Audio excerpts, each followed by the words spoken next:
Good morning. This is Diana Salami, and I'm on my way to Columbus, Mississippi to interview renowned artist Elayne Goodman. Come along with me.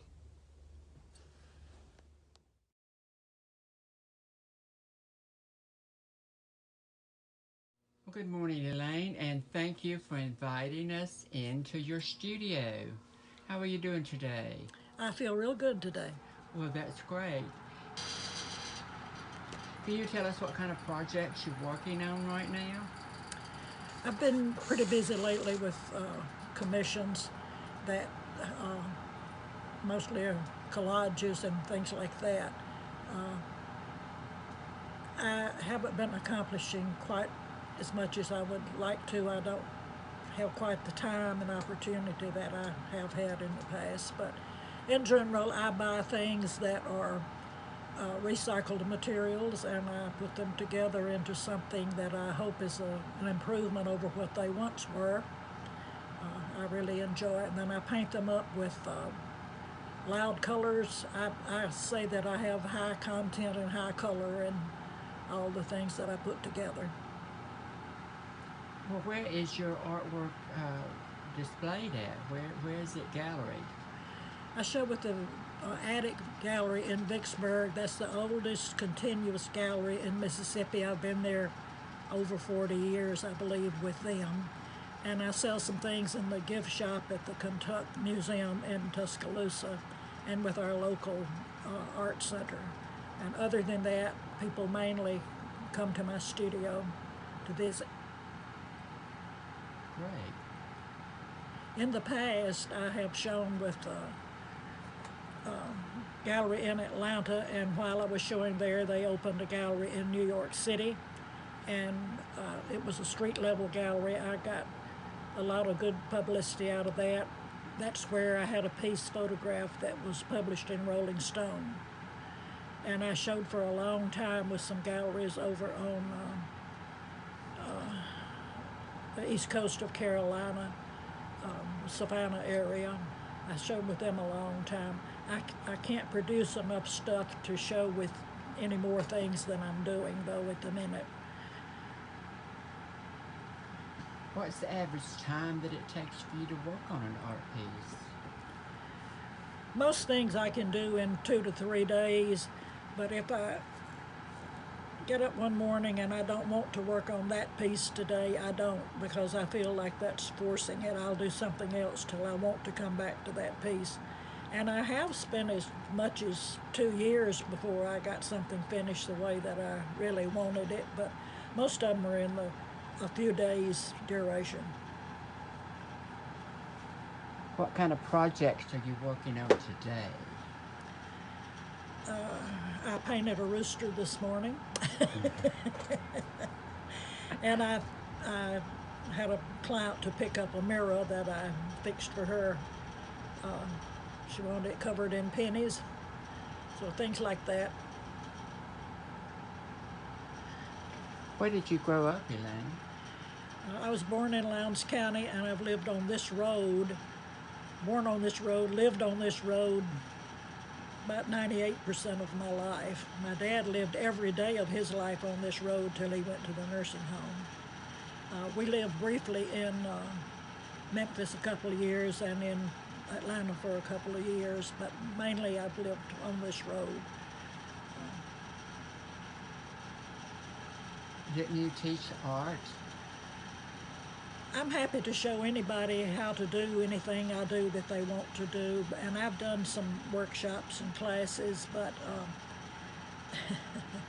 I don't think I'm a really good teacher because I have trouble giving people the patience that are just starting thing, but I've always been willing to show anybody what they want to know, what I'm doing. Now, what awards have you won? I know that you're award-winning. The Kentucky show gave a number of awards, in different categories, and then they had their patrons to purchase ribbons and that could give that ribbon to any artist that they chose that was showing there at that time. So I won some of their awards. I won a best of show in a Memphis show one time.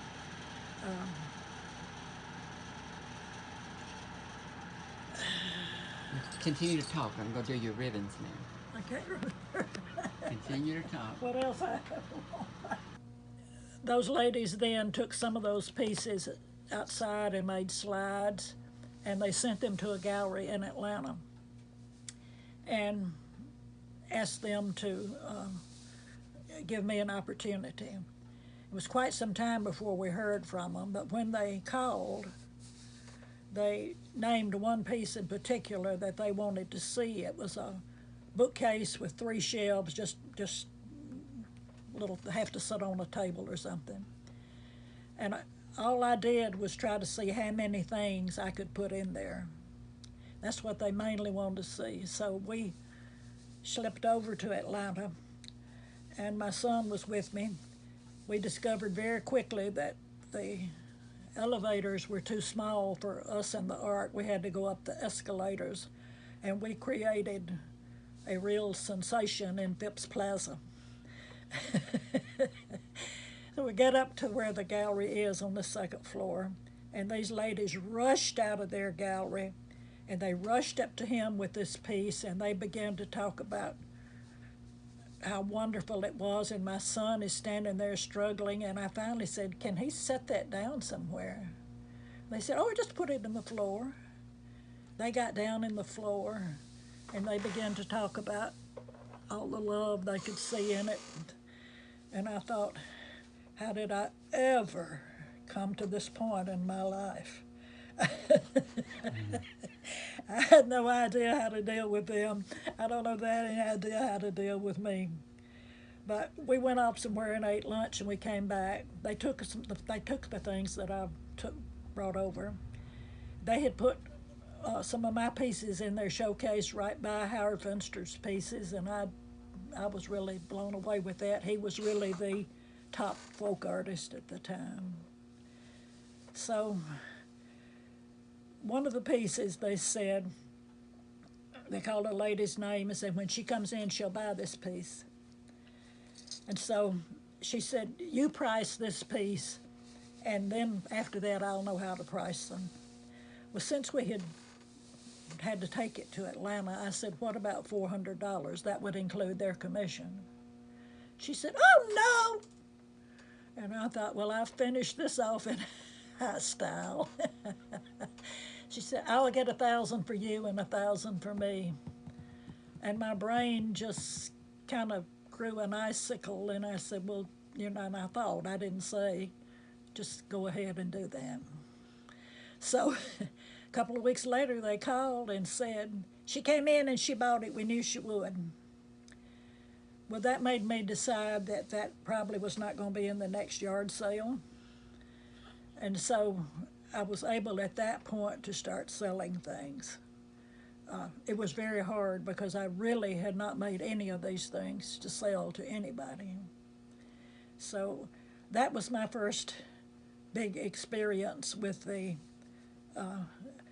I had never even been in an art gallery before I went in that one. I had never even seen a copy of Rolling Stone, but those people opened a New York gallery while I was showing there, and they put my altar to Elvis in the window.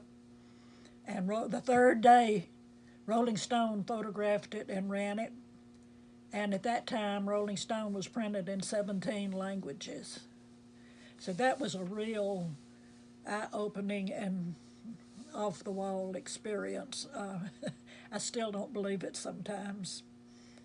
So later, they opened a show in Atlanta, a one-time show in August, every August, from Friday night, Saturday, and Sunday. And it was a show for dealers, not for individuals. And the people I was showing with over in South Carolina got a booth, and they told me to bring some stuff up and put in the booth. And I walked in that place, and there was the most famous folk artist and work beyond anything I could have ever imagined. And I thought, this is not going to work for me. But my booth was at the end of a row, and when you turn that corner, Howard Finster was around there. Well, there was a line forming to see him, and while they were waiting in line, they would buy from me. Odd things work out. So I did that show for 13 years, and that was at the height of the folk art thing. I was unbelievably fortunate to have arrived just at the time that folk art got hot, or self-taught art got hot. There's so many names for it. I think self-taught is a better name, but the truth is nobody is self-taught. Somebody showed you how to use a pencil and how to use a crayon, how to use a pair of scissors. Every artist has been taught to me. So all kinds of things came out of that show. One day a lady was coming down the aisle handing out good-sized postcards with a picture of one of my pieces on it. And I thought, well, if she's bold enough to do that, I'm bold enough to ask. I made that piece. How is it you came to have it? She said, oh, I own it. I had to put something on the postcard, so I put your piece on it. And it happened we had met at Kentucky show, but we were so busy at those shows, I didn't remember her. But she told me to send some things to the show, and I sent 4 pieces, and continued to send a piece every year up there for that show. And one of my favorite experiences, a lady came to that show with her interior designer, and this was in Greenwich, Connecticut. They went through the show, and the interior designer said to the client, that black and white piece is the only thing in here worth buying. And that was my piece. So a person could set out to attempt to succeed or to arrive, and you couldn't make these things happen any way in the world. It's just some force that is way beyond your control. It either works or it doesn't work. And so I'm constantly amazed at things that have happened. A guy that ran the cash register at Prophet's Porch, one of our local restaurants, gave me a piece out of the Jackson newspaper that said a woman was looking for people who made pieces with Elvis on them. So I wrote her. Action. I got back a letter from Australia. This woman lived in one of the western states, I can't remember which. She was a professor, and she was in Australia doing something for the summer. And she said, I'll come by your house when I get back. And I thought, you've been in Australia all summer, and you're going to come by my house before you go home. But she did. She came. And one of the things that came out of that, she wrote an article for the Smithsonian Prints a magazine that is for academia.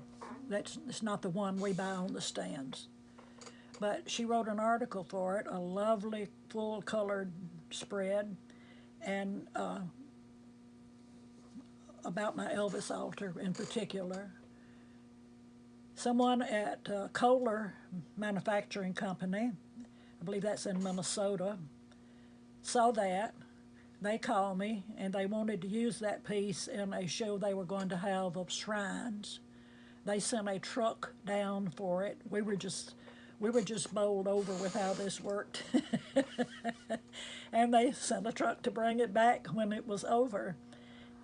Things like that just happened that, like I say, was no way in the world you could control it or make it happen or even think to ask for it to happen. So I've had some amazing things come to me, all because it started at the W. I would have never dreamed that I could have done anything like that on my own. I couldn't have. But I owe an enormous debt to the college. Well, that is beautiful. Wasn't it great? Yeah. I was just in awe. Me too. Jeez. And she just got to talking. Let me touch you. I didn't know. I didn't know most of that. Well, I didn't either, of course. Well, it takes a little bit of nerve, you know, writing that lady a letter. I didn't have any idea what would come out of that, but so the year that I was finishing at the W, a group of us were in conversation, and I referred to the fact that I almost had enough money saved to build my studio. And the professor said, a man, don't you know that every artist plans to have a studio and nobody ever gets one? And I said, well, I'm going to have a studio. So we bought one of the portable classrooms that Mississippi was selling off, a 20 by 40 building, and got somebody to put it together. And it turned out that the money I had saved was enough for me to get my building and one just like it for my husband. And we were able to get the things that we needed. I got a kiln and things like that. And having a studio makes all the difference in the world, because people are comfortable to come here and come to the studio. They're not comfortable to call up and say, can I come to your house and look under the bed to see where you got your art? One of the professors at the W said if it's under the bed, it's not art. And I had a lot of stuff under the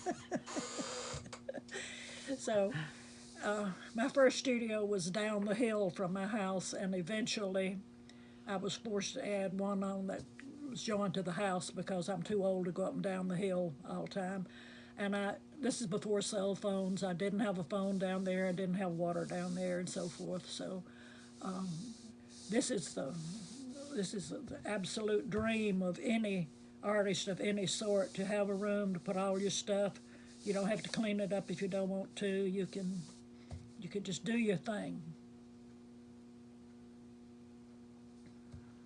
Well, you have a nice studio here. It cost me all the money I made one year, but it was worth it. Well, could you take us around and show us some of your art that you've worked on? I'm sorry, I didn't hear you. Could you take us around here in your studio and show sure. us some of your work? Oh, sure. Oh, that's fantastic. This is going to have something down here that says, I come from a long line of frizzy-haired buttless wonders. You need to do all that over again for Yeah, show Diana. us, tell us about it, yeah. I was trying to find something in a box of junk jewelry, and the hoop earrings were in my way terribly. And I had about 6 or 8 such boxes. So I decided I would sort out all the hoop earrings and throw them away. Well, of course, when I got them sorted out, I couldn't throw them away. So I made hair with them. This is not finished. Down at the bottom, there will be a place that says, I come from a long line of frizzy-haired, buttless wonders.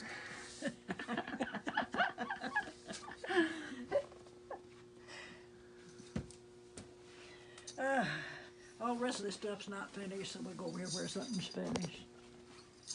This is the last big thing that I have finished. Buttons are my specialty, and I like to get really crazy with my buttons. I estimate that I have somewhere around 8 bushel of buttons.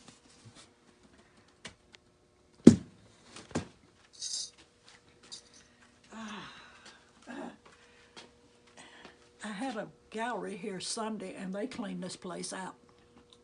So That's a good thing. I guess that's a good thing.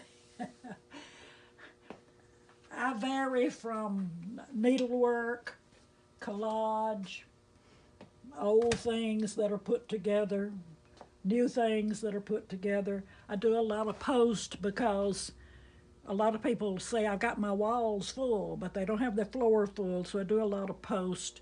I like to do bottle caps and things like that.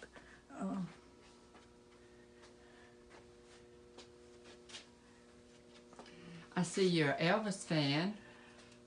I've had enormous fun with Elvis for many, many years. I think Elvis would be pleased with people having fun with him. Basically, anything you can turn into something Elvis, you've made a sale. They're going to sell. I do really foolish collages like that one. And I just finished my 2 egg beaters. You have to tell people that these are just for looks. Really? Really. I do a lot of fish because people who have lake houses, river houses, shore houses, they like fish. This is a rooster like the one that I painted this morning.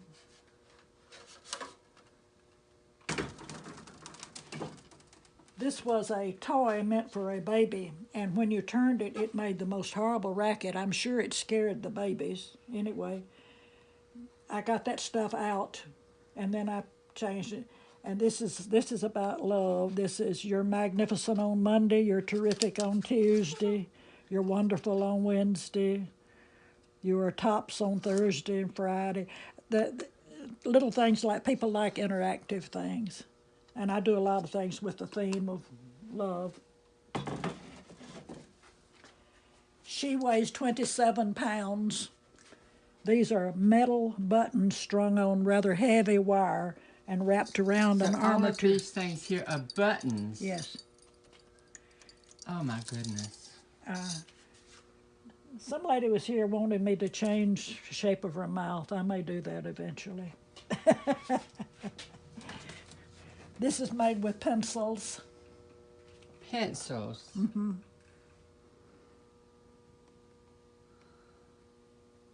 Oh my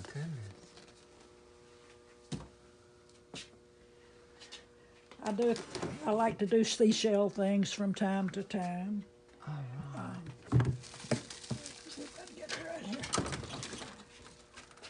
I save all my pearl buttons, but I'm going to have to start using them because Now that's an antique doll head. That's yes, the top part is an antique doll, but it's made on a bucket.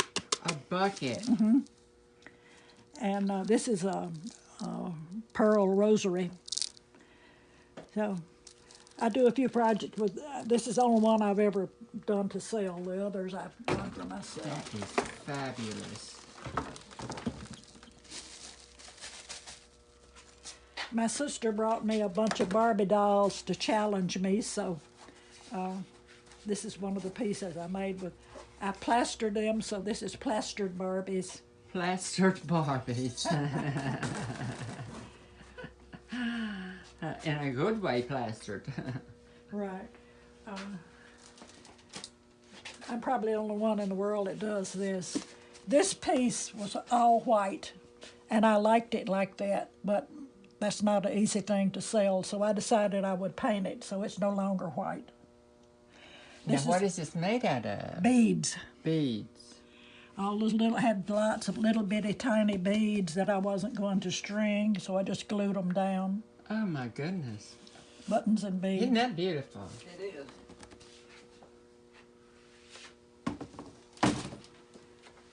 This is typical of the, I found this at Habitat, and it was, it Noah's Ark. had some broken aspects to it, and I took off the broken things and replaced them with good things and painted it up. My goodness. And that's, this table, I do a lot of tables. Some of them are painted, some of them have cigar band tops and various buttons, whatever I can glue down.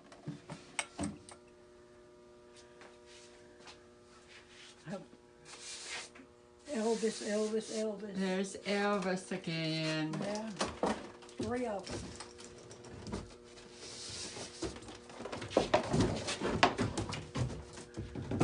Oh, it's a dressing screen with Elvis. Yeah. Wow. Elayne, Yes. when you Excuse me. get a Okay. minute, What? when you get a minute. Oh, shit. Your skin doctor called. Who is it, Westmoreland? call them back. There's the number. I'll do it when we get through with this. Okay. They called and said my land was in. Okay. We can handle that